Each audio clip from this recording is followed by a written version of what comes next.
this is perhaps the best time in Singapore to start and raise a family. This is like suicide. Like, how are you talking about this in Parliament? When you use such quotable quotes like that, of course it's going to be taken and it's going to be shared. Yeah, so a lot of people, online are saying, of course, it's the best time for you. You just got another MP allowance. You got a side hustle, very well-paying side hustle. Of course, it's the best time for you to raise a family. It can seem very out of touch when someone who is doing better off in life is telling people who are not doing so well that, now's the best time. Now's the best time for you to invest in invest in stocks, buy Tesla stock. Just buy. If you love this podcast, chances are you value real conversation. The kind that's honest, emotional, and stays with you. Now imagine a conversation like that about someone you love. That's what we do with our audio service called Folklory. We hop on a 30-minute call with you or someone you choose and turn that conversation into a beautifully crafted, personalized podcast for your loved one. A gift that shows them how much they mean to you and how much you appreciate them, which they can listen to forever. And we guarantee that it'll be one of the most meaningful things you have ever given them. Because we'll use everything we've learned from interviewing more than 1,000 people across 20 countries over the past 5 years, including the Prime Minister of Singapore. And if you want to make it extra special, add on our limited edition Folklory speaker, styled as an old school cassette tape, so they can play their story anytime, anywhere. All the details are on folklory.com or reach out to us on WhatsApp at the link in the show notes. So hope you can check it out because we'd love to help you create something unforgettable. And now, on to the podcast. What's up, everybody? Welcome to another episode of 𝗖𝗲, your thrice weekly podcast where we talk about the hottest news with a touch of what, Terence? Good old humor. Good old humor. Welcome back. Yes. Terence. I know I've been missed, man. I've been missed very badly. Like the ratings just going down the drain ever since. If by down you mean going up, then you're absolutely right, man. And everyone's like calling, where's Terence? Where's Terence? We need more of Terence back. Contrary to that, I saw at least one comment saying, Terence should go and leave more often. But I mean, you were missed, lah. You were missed. I'll take that as like a very racially charged comment, right? Yeah. Just don't want any majority race. No. I missed you, Terence. I missed you. Okay. Because if you're listening to us for the first time, Terence was on leave for the past half a week. Yeah. And the last episode we recorded with 𝗙cie 𝗵𝗵. I mean, overnight did pretty well. Yeah. Gotten more views. I think it was just very timely. The topic was really anybody, even like a cat sitting here talking about a topic would have got the same number of views. Personality, chemistry. All those factors like chemistry. I give to you. Like there's a lot of like anger inside the minority anger. Nobody just evening it out and adding the butt. There's a lot of anger in the room. Yeah, the minority anger is like multiple. The sum is greater than the whole is greater than the sum of its parts. So angry, like a hotbed of like coals. Easy.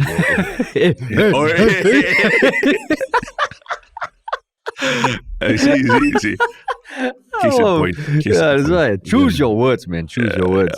I listened to the episode and there were really some funny parts. I was like chuckling as I listened to 𝗙cie, some analogies and all that. 𝗙cie brings the jokes. He does. He's funny. He's funny. He's very funny. Yeah. But it was a team effort, Terence. So at certain points, I listened to it. I felt like, that was damn funny. That's funny. Then I thought the joke finished already. Then somehow you suddenly come in with one more part. I have to. You add on one more. Need to have the last word in the joke. Then by the time it's like, punchline stretched out already. A bit too far, stretched too far. But but still okay lah. Overall, okay lah. 𝗙cie, I think 𝗙cie did very well. Yeah, 𝗙cie is always a good stand-in host. It was. How was your trip, man, in Bali?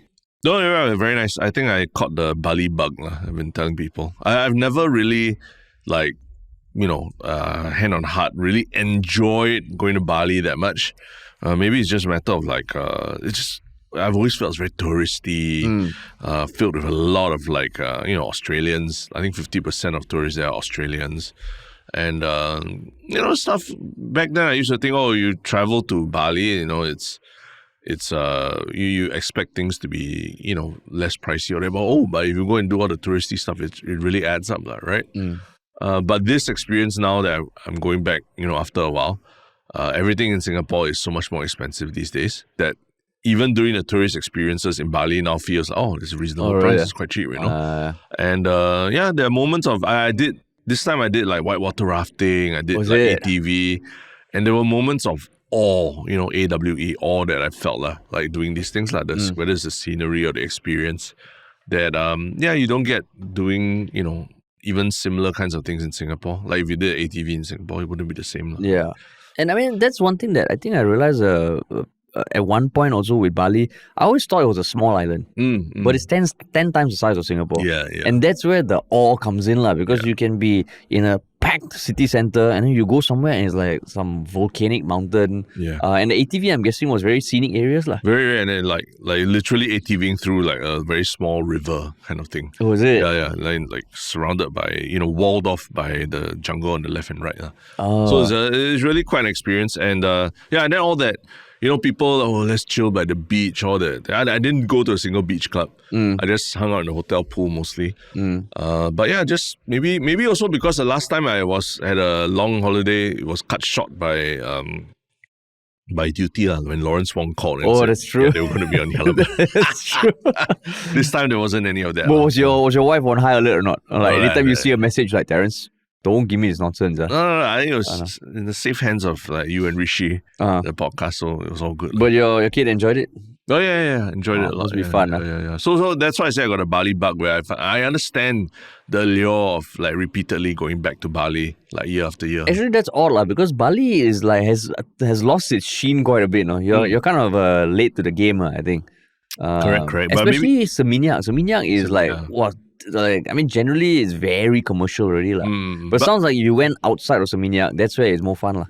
But that's where maybe parenthood gives you a different perspective. Correct. You can just stay in the hotel all day and you're just lounging by the pool and you're discovering how to enjoy all the hotel's amenities and everything over again because you're doing it with a child who's very active and all that. Yeah. So maybe it's their phase in life just needs to catch up with like the place that you visit. Yeah, if you go as a dink, you probably like. I never liked 𝗬𝗏𝗏. But now if I were to go with my kid, I can imagine it being more interesting. Yeah, I remember when you and I when we went to Ubud, the most romantic part of Bali, but it was you and me with like 6 GoPro cameras and like.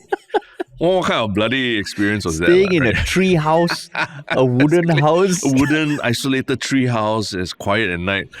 It's totally the most unsexy experience traveling to Bali. You can't blame me for having that feeling. Good night, Terence. Okay, good night. Then go and sleep. Then wake up how? What time you want to start? We go have breakfast first, then we go down, sit down, have breakfast. Oh man, wow, that was a while ago, man. No, but it was a fun experience, but it was. Different kind of fun. So this time I really like, Bali, Bali kind of thing. Oh, nice, man. So you feel rejuvenated, lah. Okay. Rejuvenated. Excited to come back. I missed Parliament. Yeah, right? correct. You guys went to Parliament. That was probably pretty exciting, right? Yeah. How's the experience? I mean, it was a team event. It was good lah. Like it was the first day, and I think we got a hint of some longer speeches and also a hint of the Q&A lah. And I think we got a taste of everything, and hopefully our rest of our team enjoyed it also lah. Did anybody recognize you going into Parliament? I think got a message here and there. But I think from MPs who recognize you. Okay.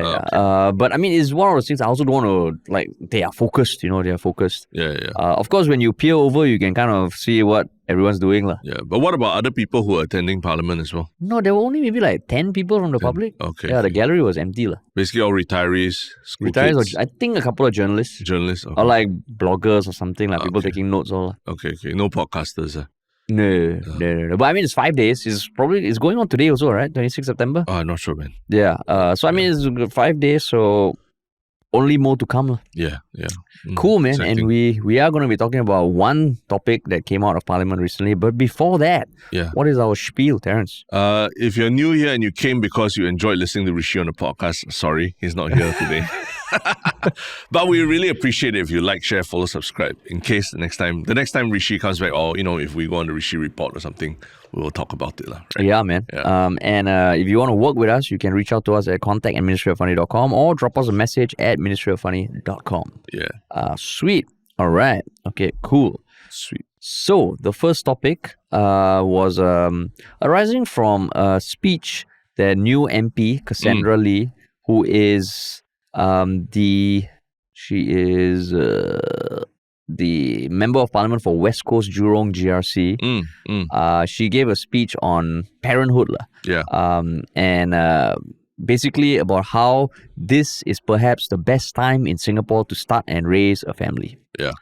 So, I mean, the headline, when I first saw it, I was like, that's interesting. How is she going to balance this? Yeah. When you first saw the headline, what did you make of it? It came in a context of Reddit, right? Where I think people are blasting her for being very tone deaf in saying this. So yeah, it made me quite interested to listen or to read what she actually said. But before we jump to all that, right, I saw the picture of her in Parliament and I watched the video.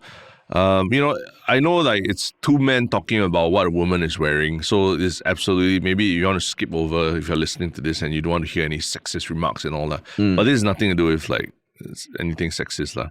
I thought her color choices for her clothes pretty interesting. You notice she's wearing a white jacket, like PAP white. On the inside of the jacket is like Workers' Party blue, baby blue in fact.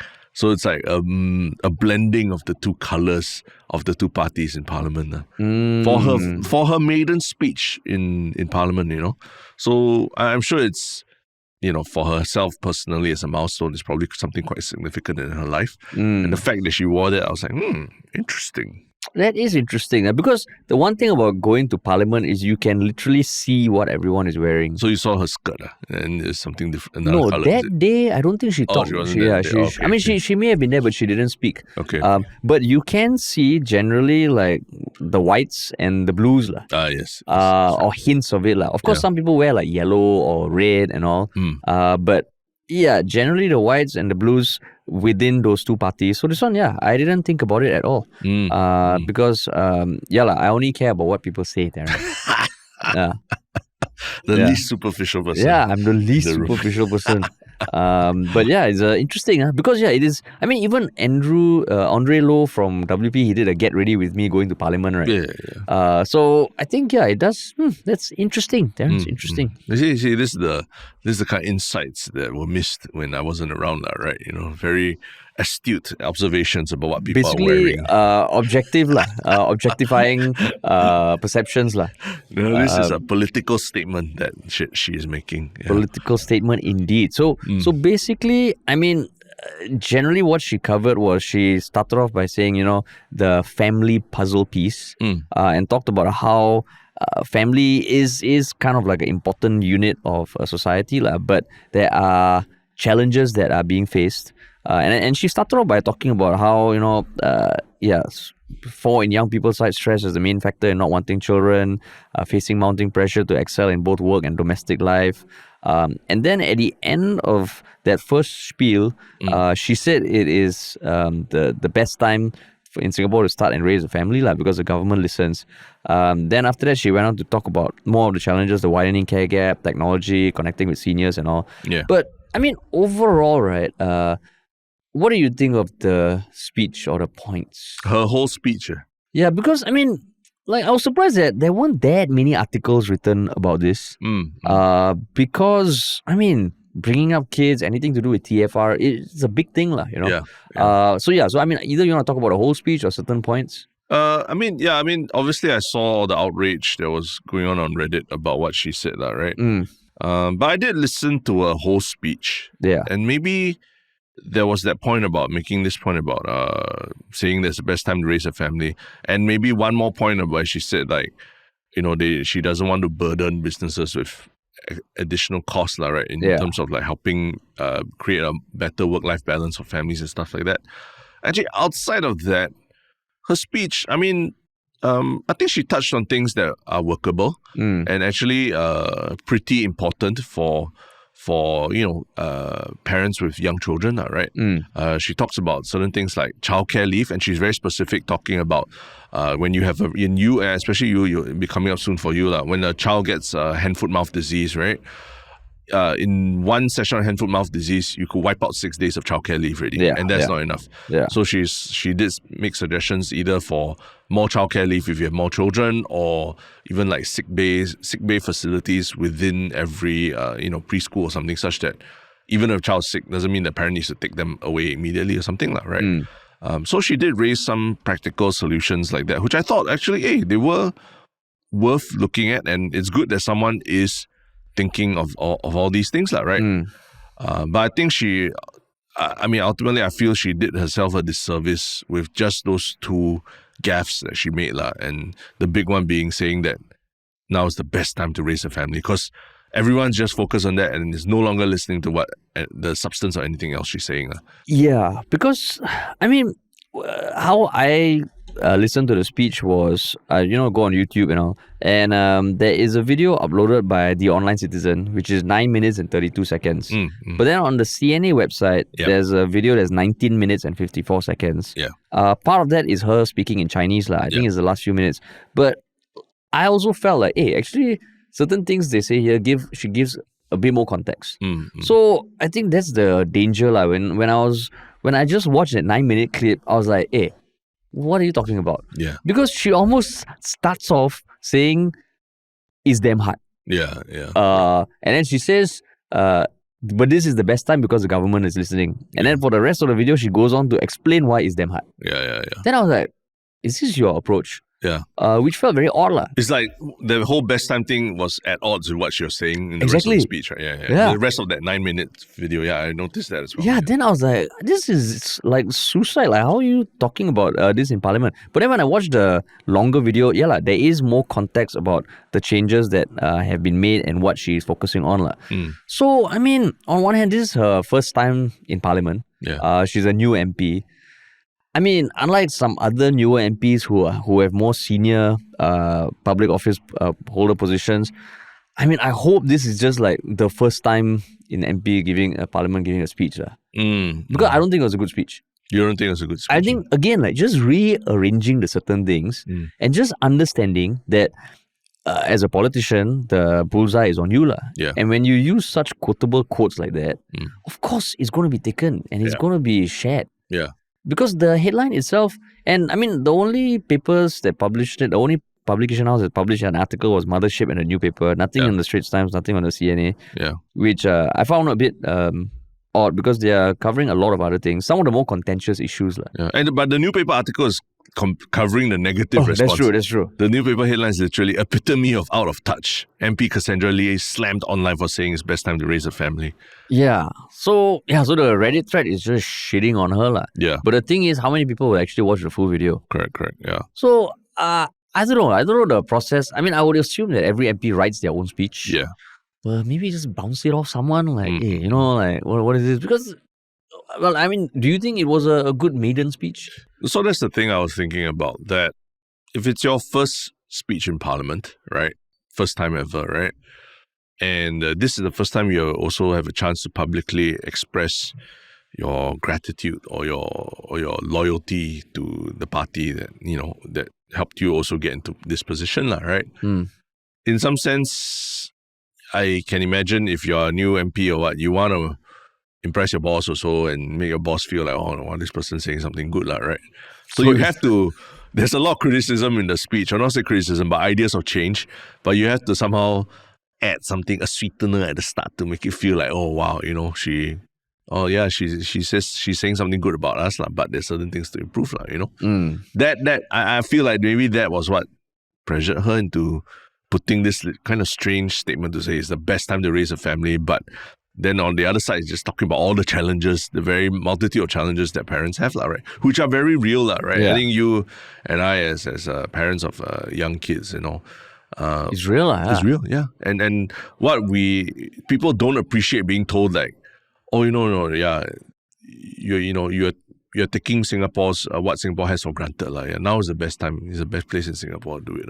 But isn't that kind of like the older school in the book, that if you want to deliver a lot of criticism, you lace it with some sweetener up front? That's like feedback 101. Correct. So that's where I feel if you're entering Parliament, feedback 101 should have been covered way before. Possibly. I mean, yeah. she was a lawyer previously, and she ran the election. I think there was Previously or still a lawyer?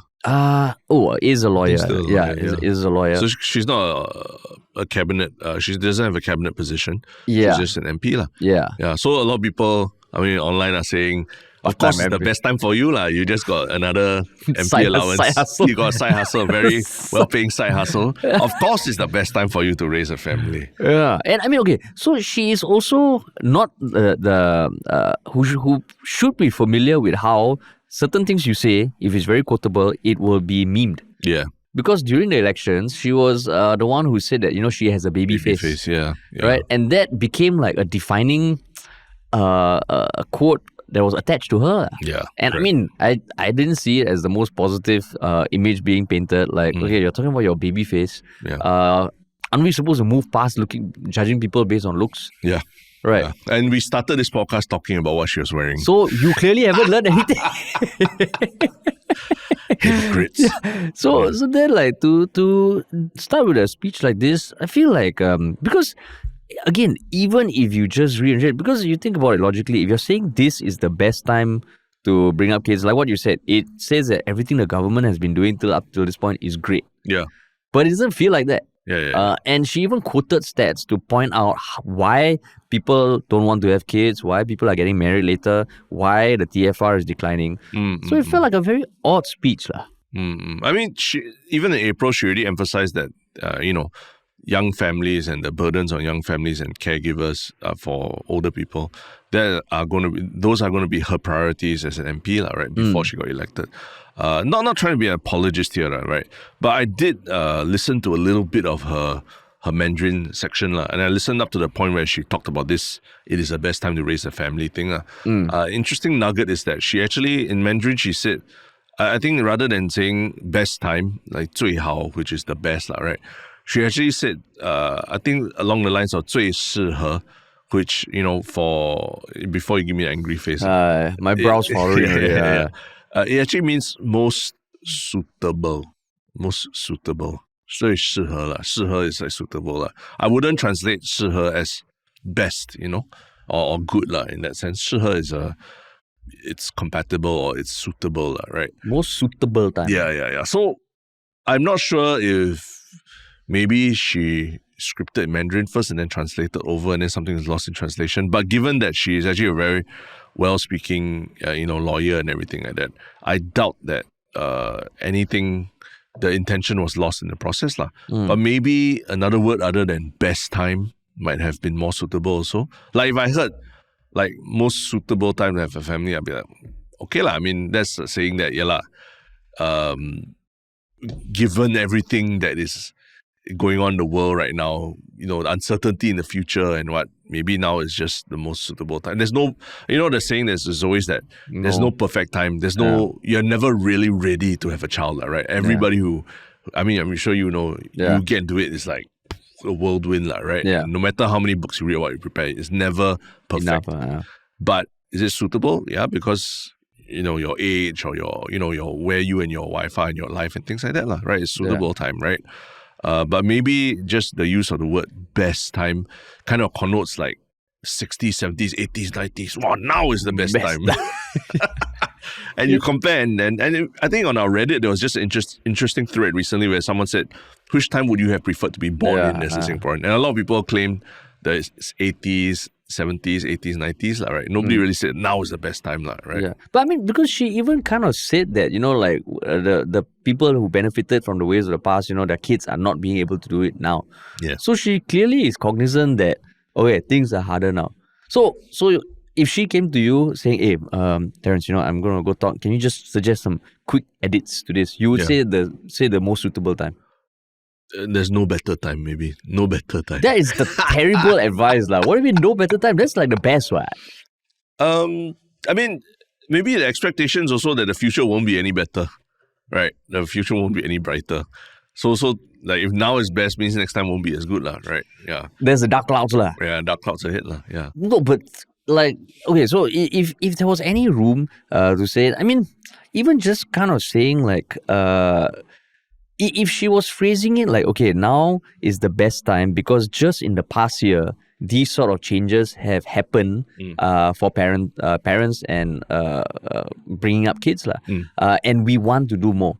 Even then, I feel like, okay, because over the past year, the parental leave was really a big thing. And I remember when Lawrence Wong announced it, I was like, most people were like, hey, wow, fuck, they're really putting their money where their mouth is. So if you're talking about this is the inflection point, yes, it's tough now, but it is going to get better. Because that's exactly what she was getting at, right? She even suggested certain things, restructuring childcare leave, flexible work arrangements, contingency measures, workplace culture. Of course, the workplace culture got some flack also because she was saying, you don't want to burden the employers and employees. There must be mindset shifts. Mindset shift, So that one also feels like, you're giving us work to do. No, but I just feel like by saying the best, no better, suitable time, you are deciding for people whether it's a good time or not. As opposed to just acknowledging, like what you said, that there are problems, we understand the concerns, and we are doing our best to change it, and this is how. Over the past year, we've also changed this kind of stuff to kind of let you know that we mean what we say. So then it feels like, you just know that these things will be clipped and people will vilify you for it. Fair point. I think it's true that she could have phrased it that, we're with you on this journey, this arduous journey, rather than saying that, now it's a very good time to do it. Because even the flexible work arrangements thing, people say, it's just why only, but it is still a step in the right direction, black and white. And if you couple that together with more parental leave and all, it feels like we are at an inflection point. And just accept that now it is not difficult not easy because the stats back it up. But things are changing. We have this fucking parental tsunami coming. Maybe she just felt the pressure that she has to say something positive about her bosses and the PAP. Maybe after that line, all the other PAP MPs were okay, then they leave parliament. Okay. Cassandra, check. Just bow and peace out. Then after that, she just give. But relative to some of the things that new MPs have said in their maiden speeches in the past, I felt like, this is maybe out of touch on it, but it wasn't as cringe. I remember cases last time, I think, was it Sean Huang or what, who wished his daughter happy birthday. Oh, that was his maiden speech.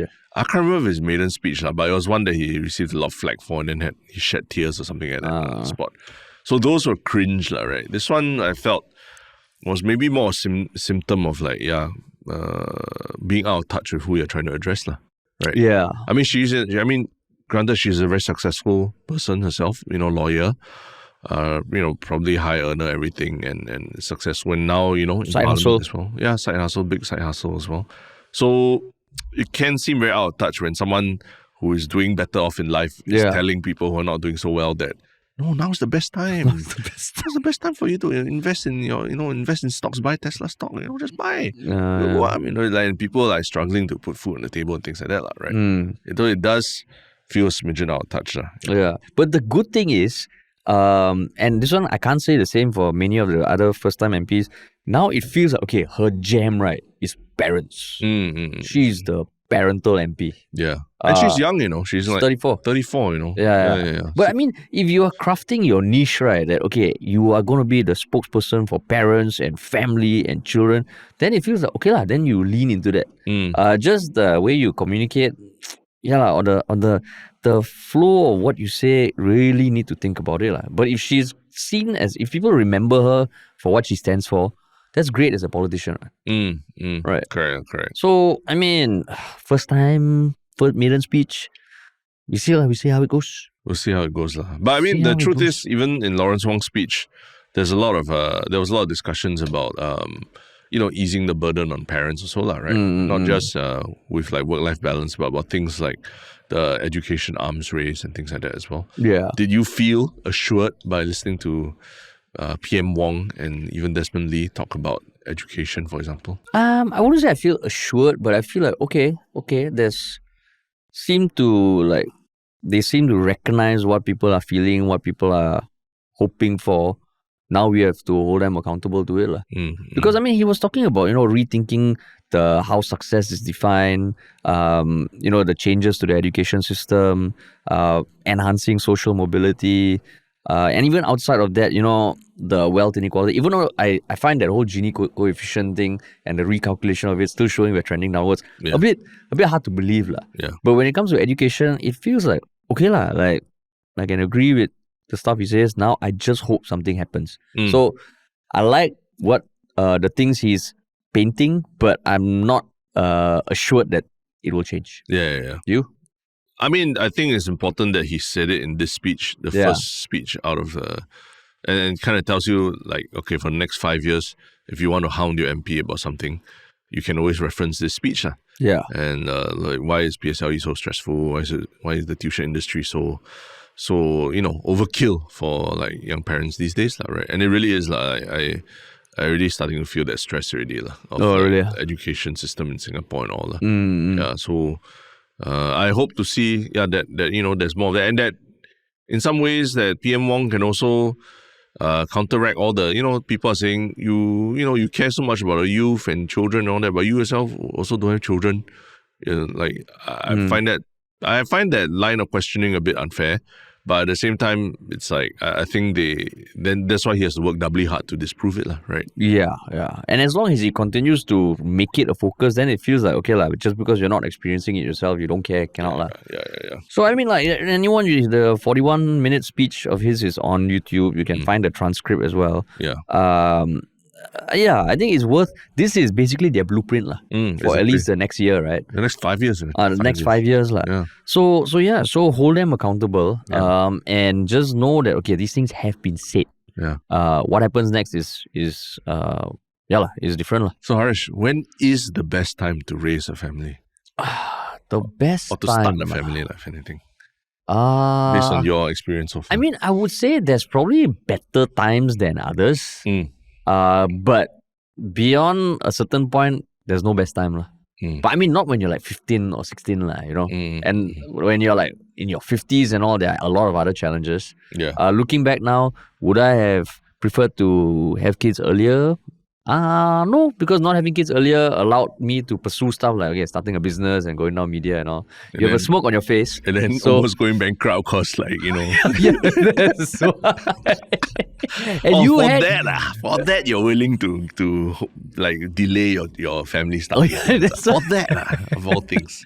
Yeah. And you decided, and you had your kid in the year where we almost went bankrupt. Yeah, and the year almost went bankrupt and the world almost shut down because of COVID. The world started for you like, oh my God, is it? Then halfway through, it was like, oh shit. Yeah. Wow, I can't imagine, man. But I mean, truthfully, I do remember a time when car COEs were like $20,000, $30,000. And back then, everyone was like, wow, it's so expensive. Yeah.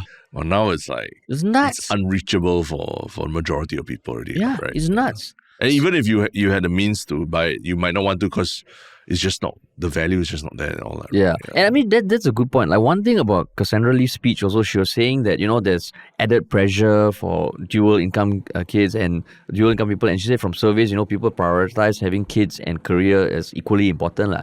But the bigger thing is, why is it necessary to have dual income families? Because a single income family is damn shag. So even, I mean, I know, like, even between my wife and I, our friends and all, if someone can take time off work to be with a kid, they would. Yeah. But it's often not a choice because of how expensive everything is. So when I hear things like that, I'm like, okay, it's not only because people want to have a career. Sometimes it's like it's necessary. And that's cause of everything else that's happened. That's happening. So when I heard her say that also, I'm like, okay, you can't speak for like an hour or something. But I hope that is also not lost. And it's almost like, oh, it's on us. It's our choice. And, to have a career and bring up family. Yeah. That's right. It's why, I think that's why also, like this time, like spending time in Bali and just realizing, oh, okay, you can choose a certain kind of lifestyle that you prefer to live with, right? Whether it's lower cost or... You mean in Bali? Yeah, more inconvenient or what, right? Whereas in Singapore, kind of, you're sort of just... This is it, right? You're surviving here. You know what prices you have to pay for things. This is the price you have to pay for a car, for a house, blah, blah. Regardless of where you stay. Regardless of where you stay. You stay east, west, north, south. It doesn't matter. Like, you have to have a life here, right? Yeah. So you can't escape it, and there's just some minimum cost of living that you have to deal with, right? Yeah. Yeah. So JB lah. JB is a solution to all our problems. Yeah. Forest City. Join Tan Kin Lian Lian for his costume parties. And selfie quest. With is it like beauty pageant contestants or something? I don't know, man. He just posted another selfie also. Oh yeah. I'm like Tan Kin Lian. But yeah, speaking of cost of living choices and stuff like that, right? In Singapore, sometimes we take things that come from overseas and we adapt them to our local culture.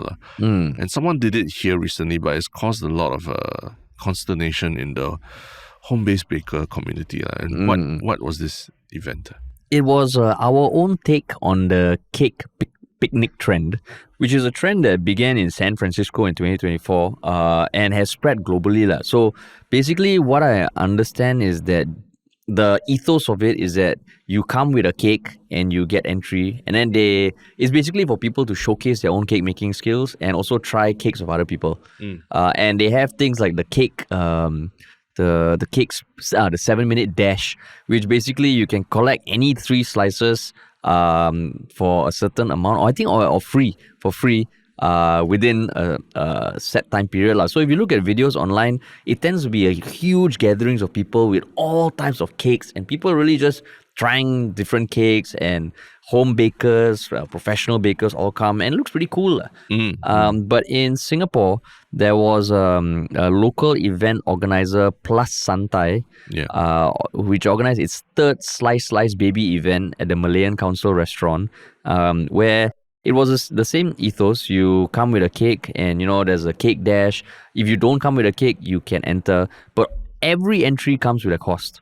If you are a baker, a home-based baker, you pay $170 to showcase your creations. Yeah. If you are not a baker but want to try the cakes, you pay $33. And if you are a home-based baker who also wants to try the other bakers' offerings, you pay $170 plus $33. And there was one TikTok video that went viral talking about how she was not happy with how it went, and more details on it. The event organizer responded with an Instagram post, and it caused a lot of chatter. So, did you know of this cake picnic trend at all? No, I had no. This is the first time I'm hearing of it. Yeah. Are you a cake guy?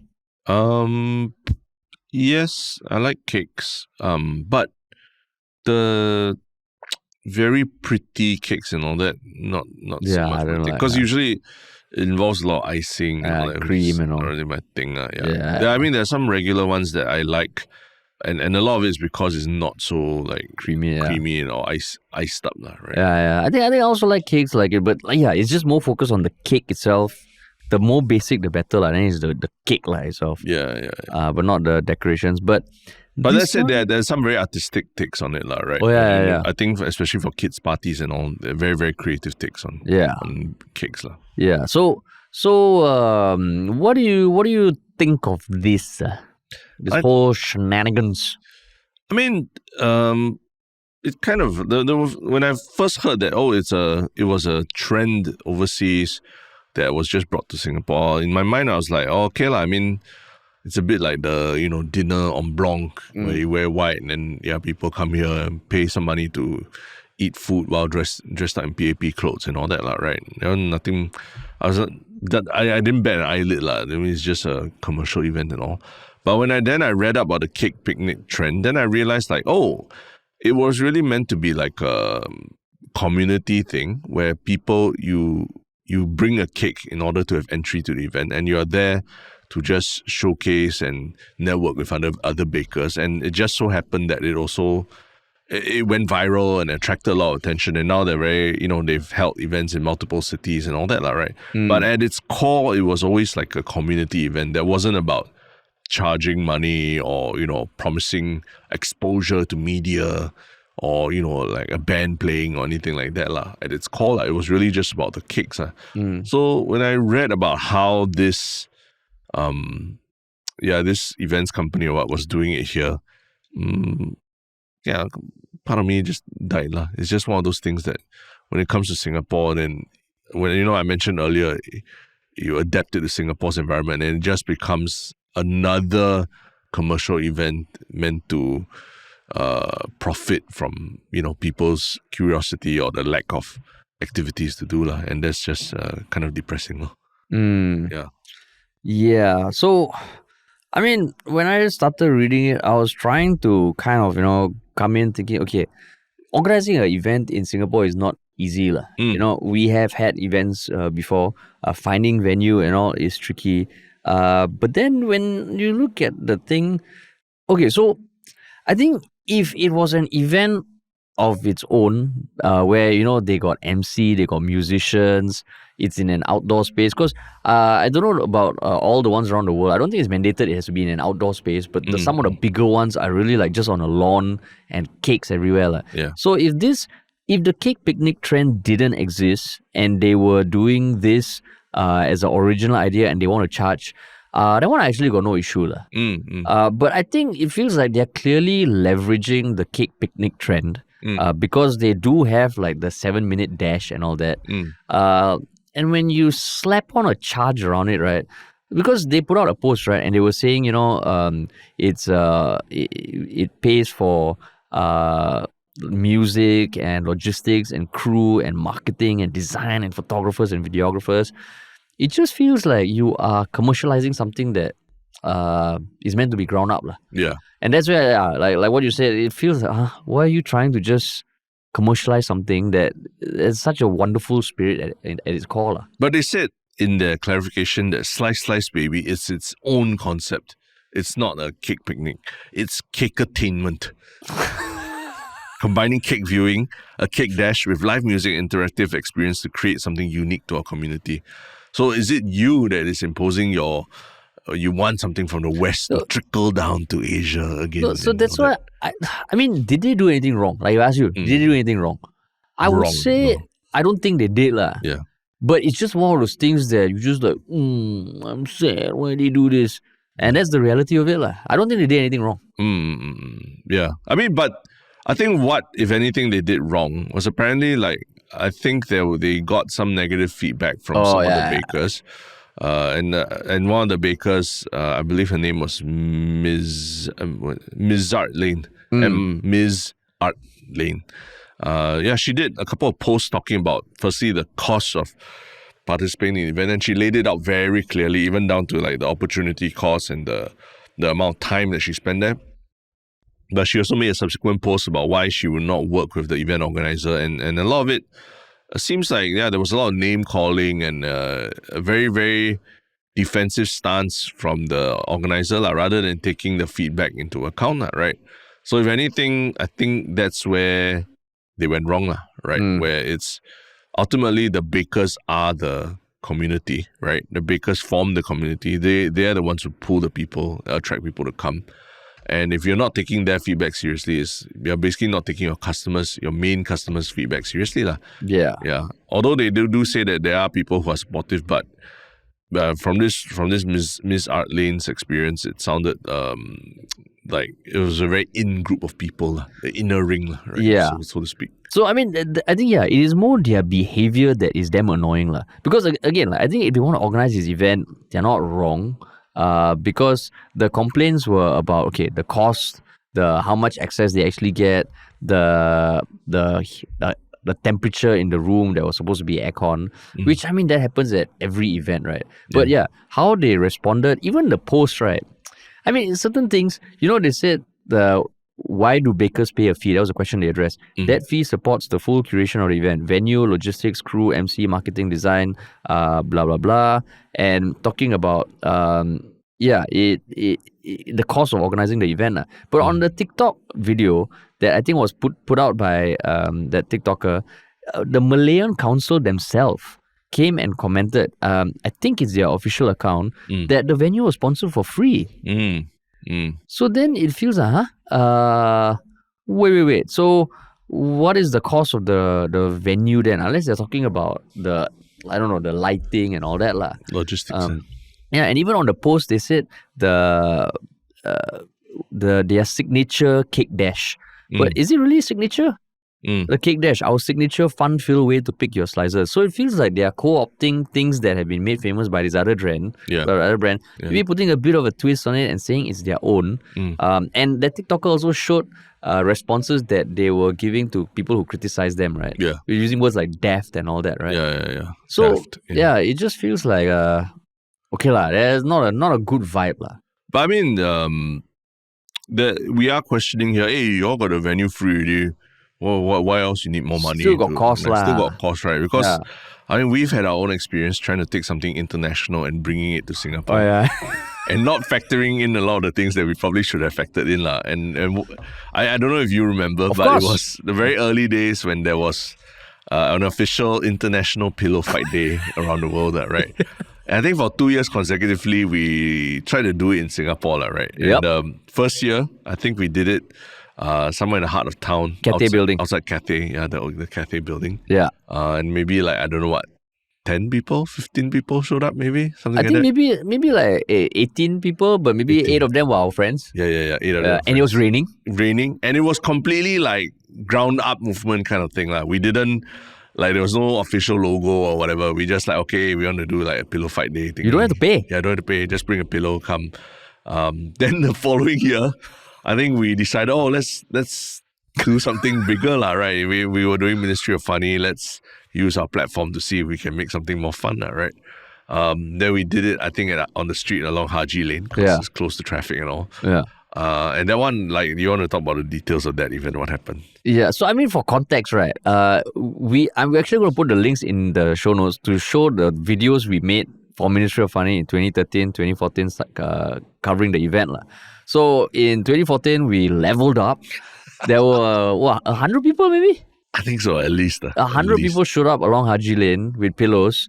And people... Some even dressed up, right? Yeah. They dressed up like costumes and everything. I can't even remember how we marketed it. Was it Facebook? 2014 Facebook? Yeah. And we had a bit more following. Yeah. So 100 people showed up along 𝗲𝗲 Lane. People started fighting with the pillows and some of the pillows burst. And there were fucking feathers all over 𝗲𝗲 Lane. All over 𝗲𝗲 Lane. Then I think some of the store owners along 𝗲𝗲 Lane were pissed and called the authorities on us, right? Yeah, but then we also helped to sweep up. After that, we stayed. We cleaned up everything. Swept up all the feathers along 𝗲𝗲 Lane. It got messy, but we cleaned everything up. Yeah, we cleaned everything up. We didn't get paid. People didn't have to pay to join. And I still look back at it as like, hey, that was kind of cool. That was kind of cool. But Terence, we could have slapped on all these commercial things, come with MC, venue, and be paid a livable wage, which is what 𝗏𝗏 says they do for their team. But to be fair, like, I think you want to organize something like that, you kind of like, if it's going to have so many people, it's important to think about things like permits, about safety, crowd safety, about cleanup after the event. You mean the pillow fight? Yeah, the pillow fight. Which we didn't, right? Yeah, we didn't really think of that. And we thought maybe 20, 30 people would show up. We were not expecting 100, right? Yeah. So maybe some kind of, I don't know, ticketing or some reservation system also might have helped. And all those things have a cost to it, right? Yeah, but that goes against the ethos of the pillow fight day. And I remember we were thinking, okay, this is something that we want to leverage on. Let's respect it, you know? Yeah. But at the end of the day, we didn't get paid and we were fucking sweeping feathers up on 𝗲𝗲 Lane. Yeah. And I wore like some costume also with like a soft toy leopard strapped to my crotch. Yeah. It's all on YouTube. It's all on YouTube. Yeah. But I mean, so like what you said, I think this is the very same kind of thing that you would imagine a lot of people feel in Singapore, including us, when you want to do something that's cost. Okay, we ourselves say the only way we would create content for a living is if we can do it sustainably, which means there must be a business model around it, which means sometimes we have to take commission gigs and do all that, but it helps us sustain ourselves. So I can agree with the philosophy that 𝗏𝗏 says, they want to do it in a sustainable way. But yeah, the way it just doesn't feel the most genuine, and also their reaction to it felt like, okay, they did nothing wrong, and they're not going to do better because this is already how they want to do it. I mean, the biggest thing, is that I think you read what the original person who started the cake picnic thing says is really about the baker community, right? I think what's the adding insult to injury here is that the bakers are being, charged a pretty hefty amount to to be part of the event. But they're not actually selling anything or getting a cut of anything when all the tickets and all are being sold, right? So essentially, they're paying for exposure, right? And given that they are the community that, they're meant to meet each other as well and partake in each other's baked goods and all that, it feels like the baker community is the one being shafted or not being prioritized at the event. Whereas it's the people who bought tickets or, making sure you pay your crew, your MC, your videographer, your photographer. Oh, that's true. But the bakers are not being paid. So it's a bit like how in media we always talk about when people come to you and say, hey, you just do this for us. You just come as a talent, someone who works in an agency says, we work pro bono for this project. Can you also offer your services for free for this project? Yeah. What's your usual take on that? No lah. Yeah, and why? What's the justification? Because they're doing for charity or pro bono, then why must you charge money? I think because, especially if it's an agency, because a non-profit different. Even then we still ask for a budget because, first of all, are we at the state where we can do pro bono left, right, center? No. But if you're an agency doing work for a non-profit, it feels like all of you all are getting paid a living wage. Yeah. Right? This is not your core business. You don't do campaigns just for non-profits. And part of me is like, this is just for CSR or for something you want to enter into some competition. Yeah. So at least a token honorarium or something is important. But if it's just for free, then are you cutting off 1 month of your wage for this? No. Yeah, why don't you use your wage to pay for the talents? Right? Yeah, exactly. Yeah. And this one is not even for free. It's like they have to pay. And $170 is a lot, man. And they have to make their cake, no? Yeah, they have to bake the cakes. That's why the Miss Art Lane, she really breaks down even the cost of baking the cake as well, which I appreciated. Then I understand generally what are the costs that go into baking a cake like this. And time also. Time is something you can't... away from selling her own cakes. Yeah. And it's not a new model to commercialize something that started off as, ground up or free. I think the best example is Airbnb. It started off as couch surfing. And I think even before Airbnb happened, I already knew people who were couch surfing, which is basically, there was this website where you literally couch surf, you go to a city and there's no payment involved. It is really ground up. Then when Airbnb came, they in some way commercialized that model. But I think what you said about when there's a commercialization that happens, who benefits? If it's just the consumer but not the service provider, that sucks. For Airbnb, people who were couch surfing before, now they can actually earn a living, or earn something on the side. So that's why I don't think it got much backlash from the couch surfing community. The purists probably maybe. But in this case, sounds like the bakers, you go there, you're not guaranteed of anything. And it's it's a risk because running your own business is always risk. This is a marketing cost. Yeah. Which is annoying. Yeah. That's right. I do hope that there are lessons that this organizer learned as well. I don't think but this is the third iteration, no? The third iteration, yeah. So they will continue doing it. And I think at least now people know that everything is more transparent, right, about the cost, right? So people know what they are actually paying for in some ways, because this isn't the only big scale event recently where people complain about lack of transparency, right? The other one was Beans and Beats, remember? We just talked about that recently, where that one wasn't so much about the cost of anything, but about any underlying message that the event was trying to put out there, right? Actually, until that article came out, everybody had a very good impression of Beans and Beats. And it's government supported. And still people thought it's it's good and all. In that sense, I think transparency from people who run these events are important also.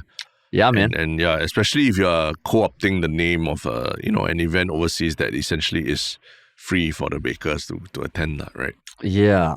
So then otherwise don't have anything like cake picnic or cake containment or something. That's even then combining words, right? How is it? Cake attainment.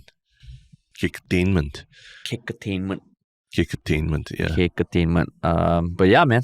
Yeah. Oh, Singapore, where events go to be commercialized and every ounce of money to be squeezed out of every single event. Yeah, man. Cool.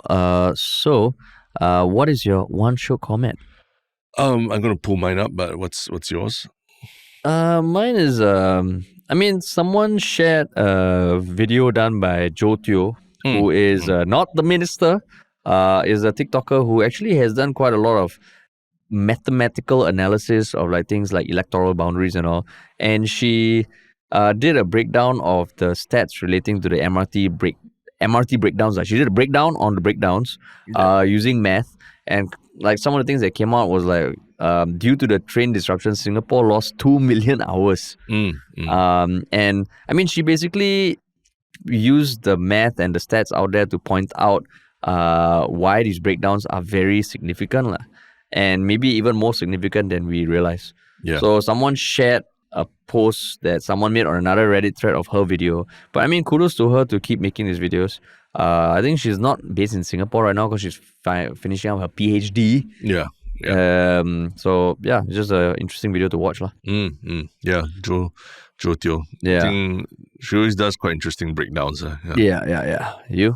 Mine's a Reddit post about, I think 𝗬𝗀𝗀𝗍𝗶, long-time listener, has asked the community, how would we persuade 𝗬𝗲 to visit 𝗬𝗲𝗏 for a chat? Presumably, the acting transport minister would decline all such invitations during this period of MRT breakdowns. I think people talk about it, and people are, upset about what he said in Parliament and all.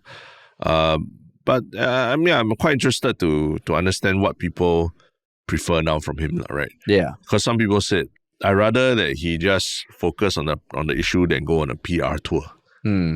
Which is, I guess, something legitimate, but at the same time, like, I don't know, do you feel like the Parliament address is adequate to make people feel better about the issue? So the comment was that rather than go on a PR tour, what do you mean?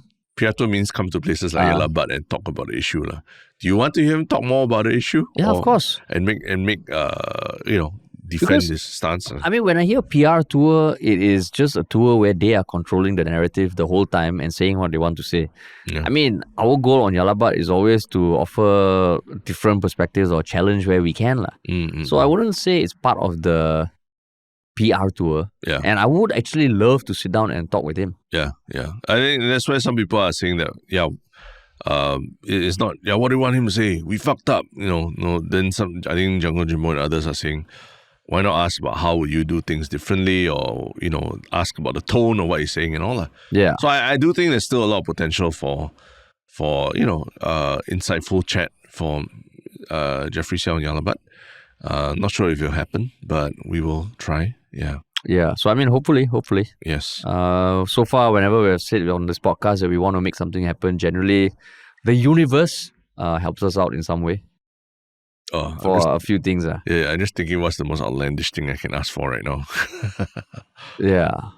But that's my One Shiok comment. Cool, man. And what about your One Shiok thing? My One Shiok thing is I think the last few days I've just been, when I was in Bali and just in general when I am around like younger kids, all that, I can't get around the fact that all of them love the music from K-pop Demon Hunters.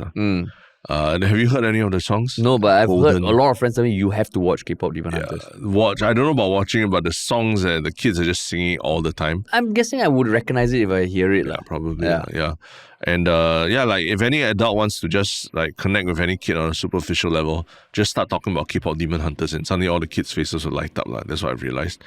But one of the songs, Golden, is just very, very hard for a grown 40-plus-year-old person to listen to and vibe along with, because it's like high-pitched and very loud singing and stuff like that. So there are a couple of covers that I discovered recently that are a bit more kosher for someone in our age, our generation to listen to.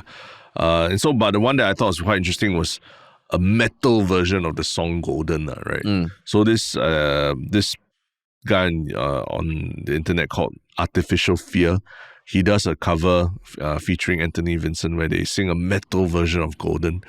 And I'm not embarrassed to listen to it. It's quite like... But why the original version you cannot listen to it?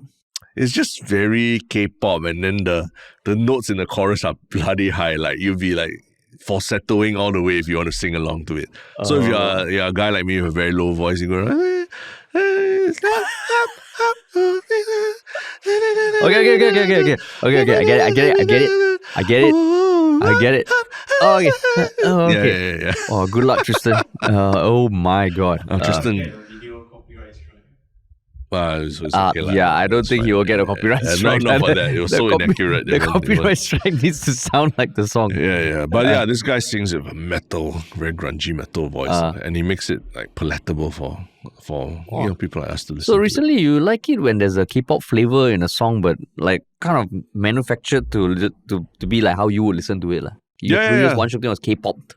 Yeah. Anything that helps me in my current age and everything to relate to stuff that younger people are experiencing, and being able to feel the joy, partake in the joy that they have for the music as well.